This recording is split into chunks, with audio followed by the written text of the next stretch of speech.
નિકોરામાં તાંત્રિક વિધિ દરમિયાન બાબતે મારામારીમાં ઈજા થયેલ વ્યક્તિનું મોત નીપજ્યું હતું. મૃતકના પરિવારના સદસ્ય સગા સંબંધીઓ પર ગંભીર હત્યા કરી હોવાનો આક્ષેપ કરી રહ્યા છે. હાલ પોલીસ તાંત્રિક વિધિ કરનાર ભુવા સહિત અન્ય લોકોની પૂછપરછ શરૂ કરી હતી. ભરૂચ તાલુકાના નિકોરા ગામમાંથી ચોંકાવનારી ઘટના સામે આવી છે. અહીં ભુવા બોલાવી તાંત્રિક વિધિ કરવામાં આવી રહી હતી ત્યારે પડોશી સગાવાળાઓને શંકા જતા ઘરમાં ઘૂસીને ઝપાઝપી શરૂ કરી હતી. આ દરમિયાન ઈશ્વરભાઈજી માછી પટેલને ઘર બહાર રસ્તે ખેંચી લઈ જઈને નિર્દયતાપૂર્વક માર મારવામાં આવ્યો હતો. માથામાં ગંભીર ઈજા થતાં તેનું મોત નીપજ્યું હતું. મૃતકની છોકરા કનો ઈશ્વરભાઈજીના આક્ષેપ મુજબ કાકા મોટાના પરિવારના સભ્યોએ જ ઈશ્વરભાઈજીની હત્યા કરી છે. આ ઘટનાને પગલે પોલીસ ફરિયાદ નોંધાઈ છે અને નબીપુર પોલીસ દ્વારા કાયદેસરની કાર્યવાહી શરૂ કરવામાં આવી છે. હત્યા પછી સમગ્ર નિકોરા ગામમાં ચકચાર મચી ગઈ છે અને લોકોમાં ભયનો માહોલ છે. હાલ પોલીસ તાંત્રિક વિધિ કરાવનાર ભુવા સહિત અન્ય લોકોની પૂછપરછ કરી રહી છે. પેનલ પોસ્ટમોર્ટમ અને આરોપીઓની ધરપકડ માટે તજવીજ હાથ ધરવામાં આવી છે. આ બનાવ ફરી એકવાર ચેતવણી આપે છે કે અંધશ્રદ્ધાથી દૂર રહી કાયદાકીય માર્ગ અપનાવવો જોઈએ, નહીંતર આવા વિવાદ જીવલેણ સાબિત થઈ શકે છે. મારું નામ કનુભાઈ ઈશ્વરભાઈ. હું 4 વર્ષથી મારી બેનના ઘરે રહું છું અને મારા પપ્પા જે નિકોરા ગામમાં રહે છે અને એમના કંઈ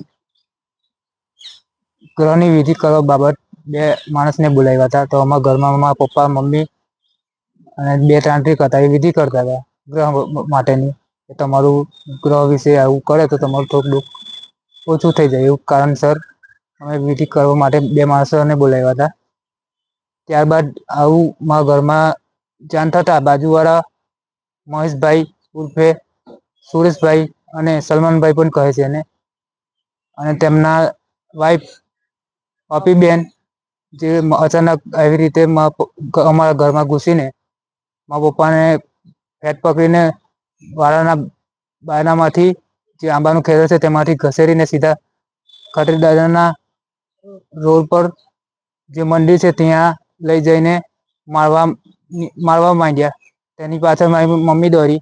મારી મમ્મીએ જે જોયું કે જે એમના કુટુંબી છે, આજુબાજુના કાકા મોટાના છોકરા, એમની વહુ, એ બધા જ આવીને ત્યાં ફરીને ઘેરી લીધો મારા પપ્પાને અને 4 બાજુથી એ લોકોએ માર્યો. તેમાં મારા પપ્પાનું ઘટના સ્થળે મોત થયું છે. તમારી શું માંગ છે? મારી માંગ એ છે કે જ્યાં મારી મમ્મીએ શુક્લાધીશ પોલીસ સ્ટેશનમાં જેના આરોપીના નામ લખાવેલા છે એમને કાયદેસર રીતે જે કાર્યવાહી કરવાની હોય એ સરકાર પર માંગ કરું છું અને અમને ન્યાય મળે એવી માંગ છે મારી.